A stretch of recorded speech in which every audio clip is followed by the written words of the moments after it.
I'd also say that you're going to have to renew your management team and people and so on as you go through the growth. So we started with a lot of people who knew IBM, which was quite useful as we went for several months without even looking like we were going to start.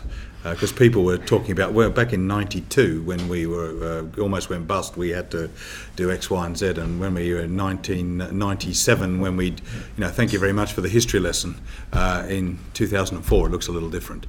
And so, but 2004 at $30 or $40 million of revenue requires a different team than 2007 with 300 million and 4 countries worth of delivery versus 2011 with 14 countries of delivery and 60,000 people and so on. So we've had to renew the team as we've gone through with different expertise. So we started with different types of people who sold, different types of people who deliver, some external, some internal.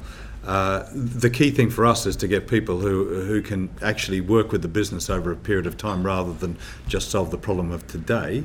The second test is could they fit in with the team and not create huge divisions, and where that happens you've got to move really fast because otherwise you can end up looking and sounding really stupid quickly. But I think it's the challenge is as you go through that growth you've actually got to bring in people with experience. Otherwise, you'll be always constrained by people's history, as we were at the start in our operation in IBM, which I'm sure shouldn't go on the camera either. As I'm just thinking how much longer I've got to work there. You asked the question about DNA. I'll give you a funny little example. About a month ago, I went to the Google headquarters in Mountain View, California. And so there's about 10,000 people there, all looking like college kids. And what they all tell you is up until 2 years ago, every single employee was interviewed by Brin or Page personally. And even today, they see every single CV.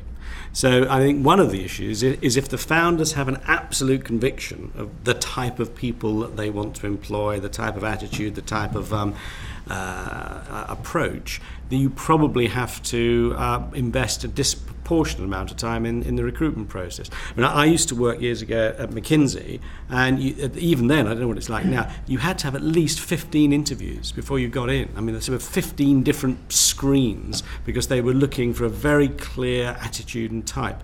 And you might say, well, that sounds insane, but if you are worried about maintaining the DNA of an organisation, I think that's what you've got to do. Yeah, I mean, I suppose we have the advantage in that often there's when we recruit people, they are looking at it from a kind of more long term. They're looking at having a share ownership.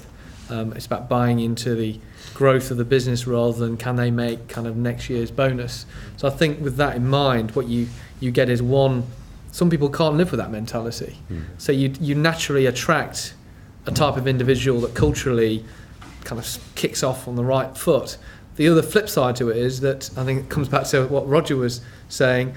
If you're giving away equity and you're an existing management or employee, you spend a bit of time making sure those people coming in are right and fit the culture. So I think in some respects this is an example where I think by incentivizing people on more longer term basis, you don't solve cultural problems. It's not a panacea, but you start on the right foundation.